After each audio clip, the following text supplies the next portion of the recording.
About 1.4 million adults identify as transgender in America. And what's it like to be transgender in America? We'll find out. And this is Chick to Chick.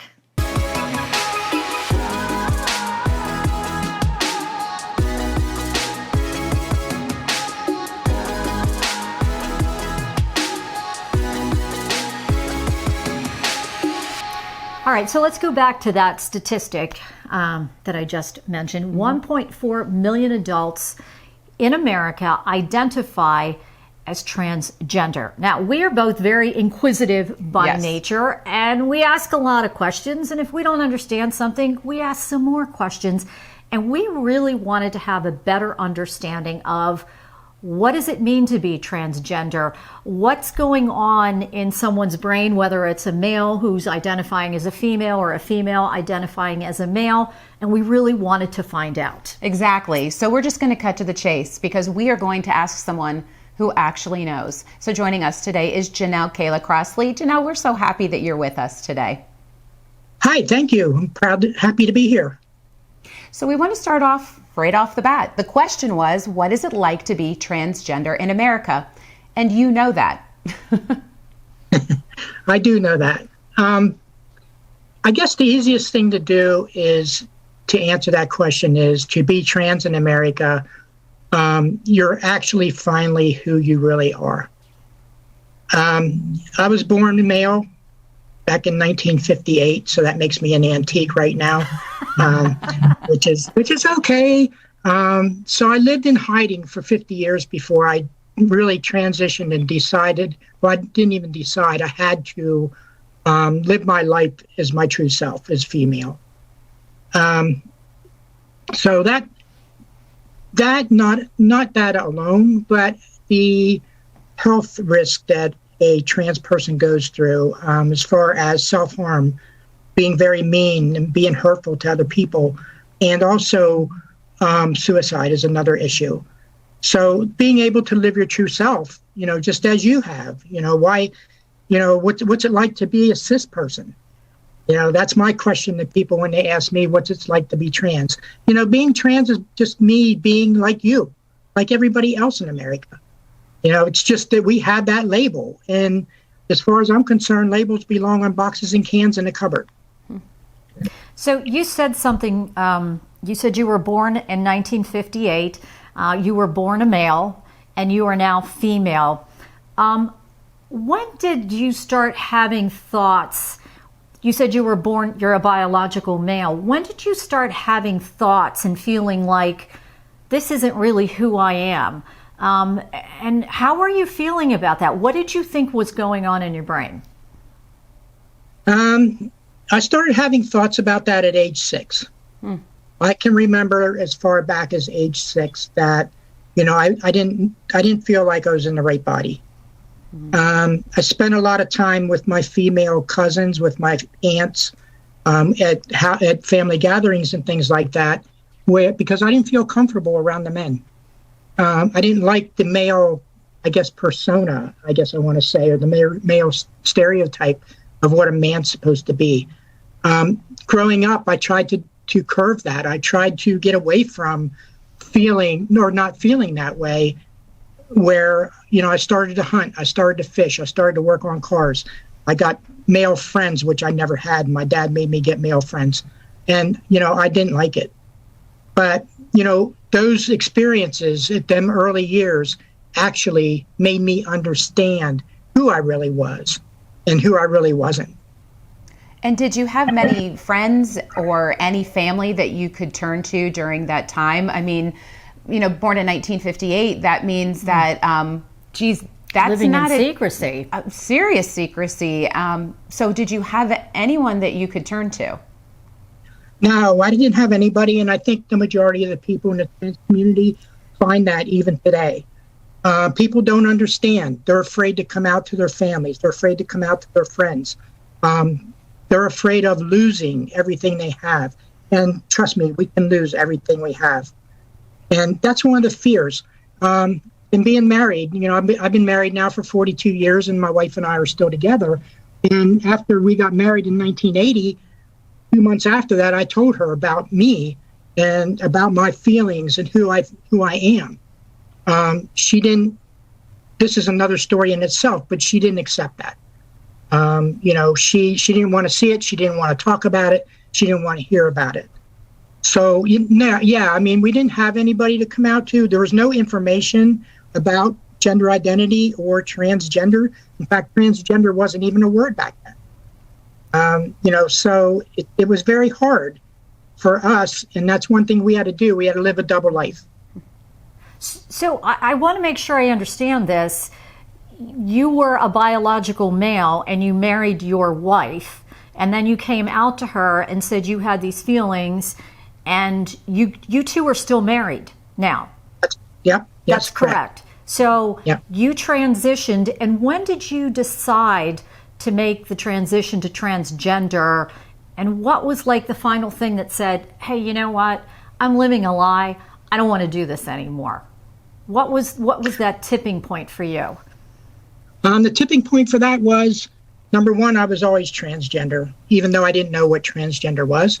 But the tipping point for me to transition to my true self was when I turned 51, I attempted suicide.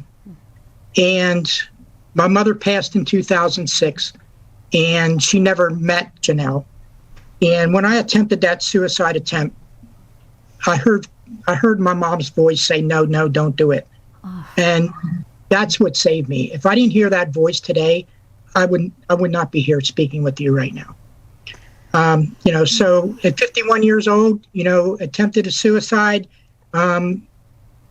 My wife I got to credit my wife. She's the one that told me it's time for you to transition.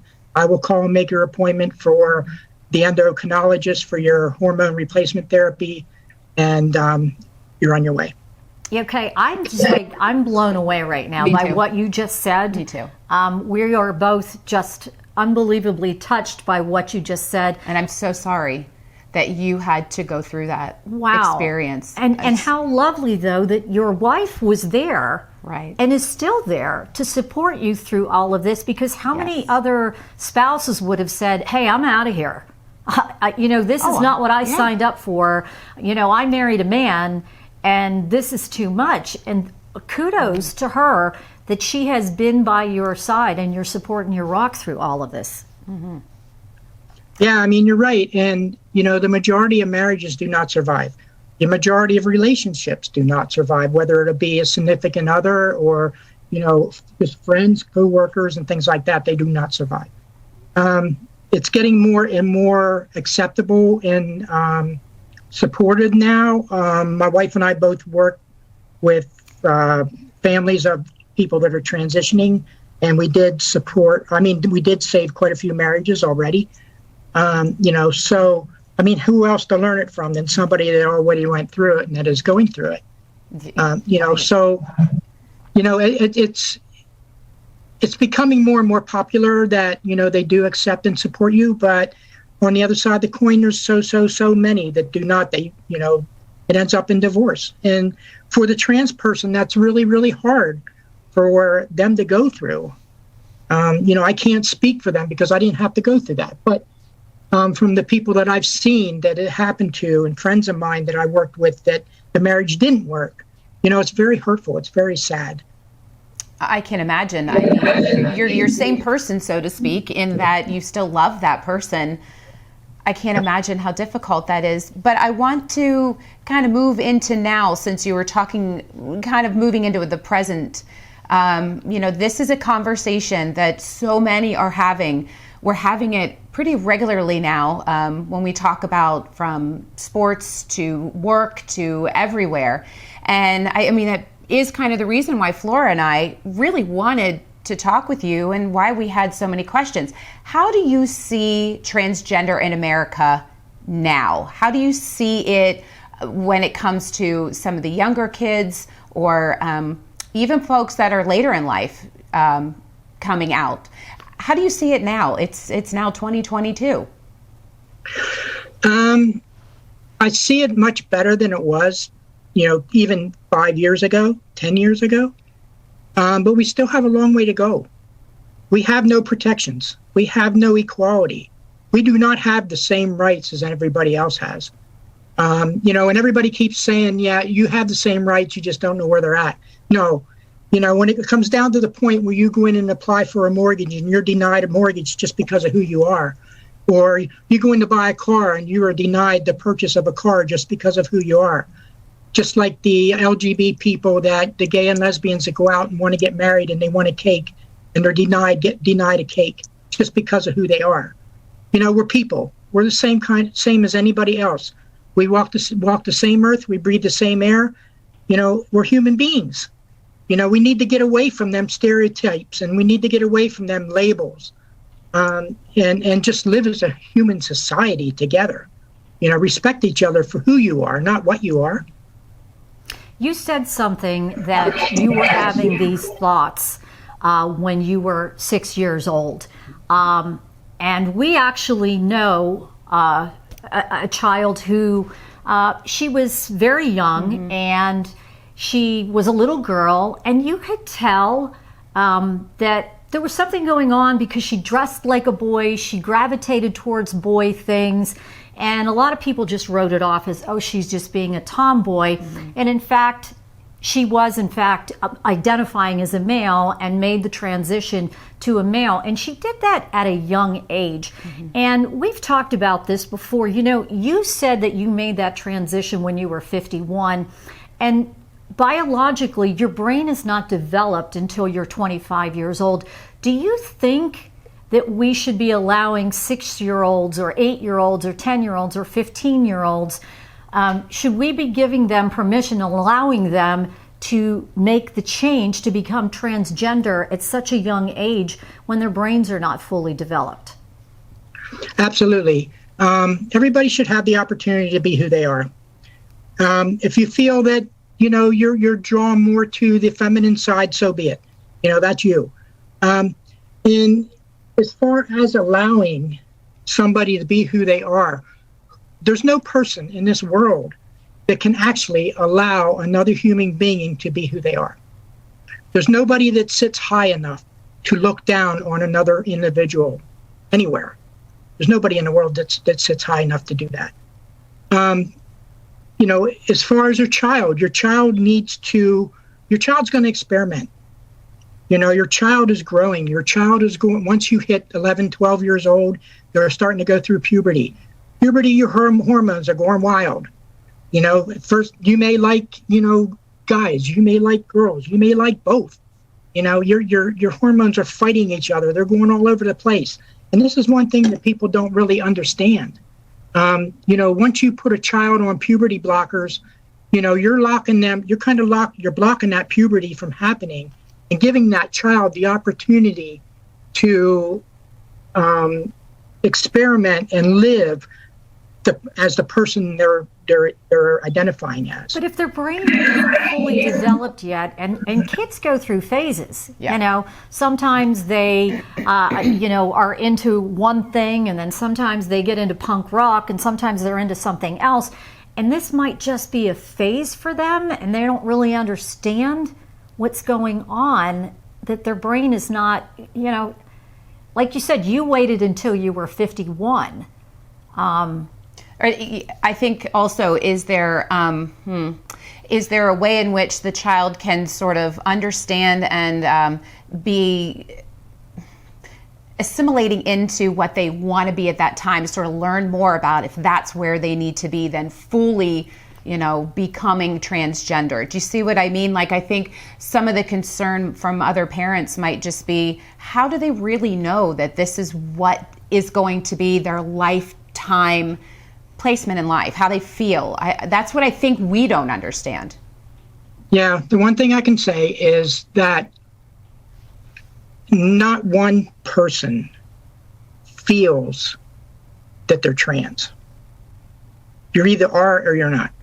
I get that. Okay? I get asked the questions a lot of times, why did you choose to be transgender? I didn't choose it. It's who I am. I was born this way. Why did you choose to be a cis person? Why did you choose to be who you are? And I can't get an answer from anybody.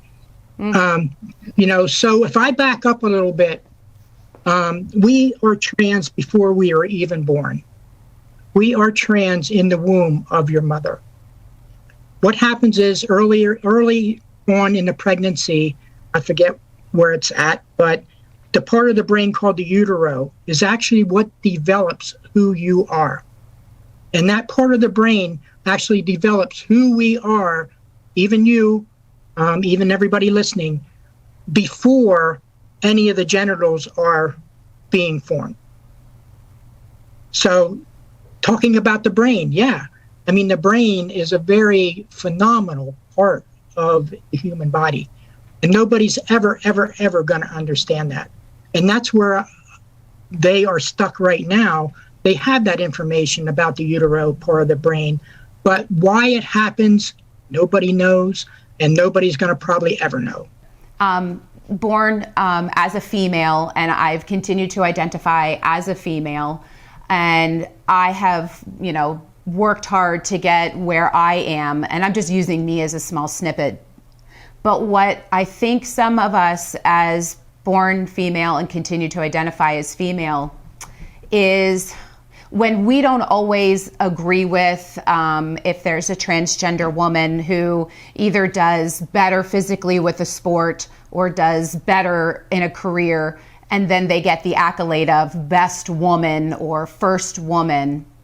If we feel like, well, wait a minute, I am a biological woman, and shouldn't that be something that should be reserved for the biological woman? I'm wondering what your take is on that. And most importantly, Janelle, if you can appreciate where a biological woman might feel like that's just a little too much for someone without them appearing to be a bigot or someone who doesn't understand or doesn't care. I'm sort of loading in a few questions there, but the understanding would be, do you see the flip side of it, how some women can not feel great about some of the things that are going on with trans women? Especially the issue, too, dealing with kids and sports and these young girls playing field hockey and lacrosse or and whatnot. Swimming, or that has been a big soccer, deal. And a transgender female comes on the team and outperforms them.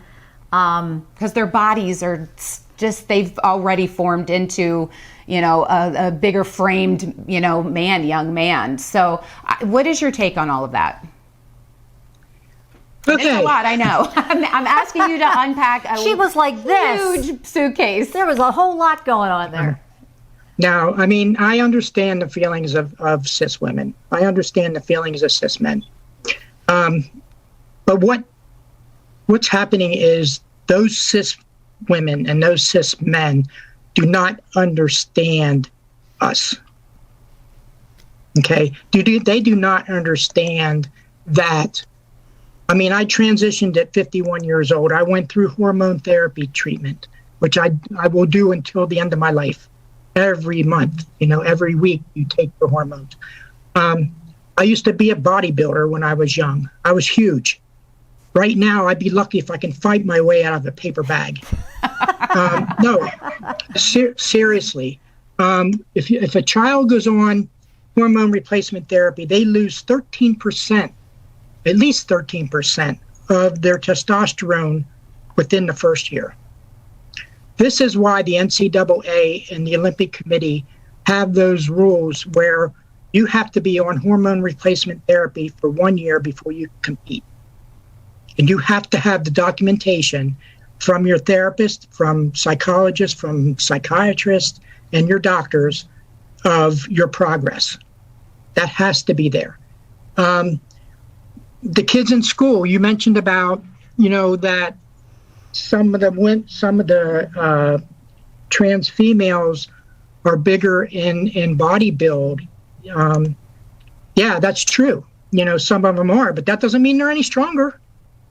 That doesn't mean they have any more edge on competition, because I know a lot of people that would fail if they were in competition. And I'm one of those. I'm not afraid to say that. I mean, I can hold my own if I need to, but you put me in competition, you put me out there with wrestling, or you put me out there with swimming or anything like that, forget it. It's not going to happen. And I think the majority of the trans women out there, are in that category. And it's funny you brought this up, because right now, Pennsylvania has a piece of legislation out there called HB 972 bill, and it's the Fairness in Women's Sports Act. I and another person, dear friend of mine, we co-founded the PA Coalition for Trans Youth.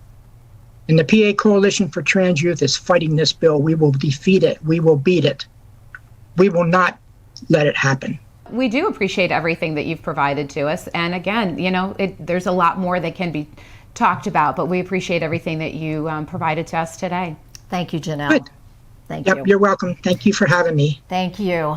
Again, learned a lot today, right? Yes. We ask questions. Doesn't mean we're judging. We want information. We want to learn. We want to educate our viewers and our listeners as well, because I'm sure a lot of people want to know, what's it like? And Janelle just gave us a look at what it's like to be transgender in America. Exactly. And so we appreciate her. We appreciate you for being with us until we are back to chirp about another topic.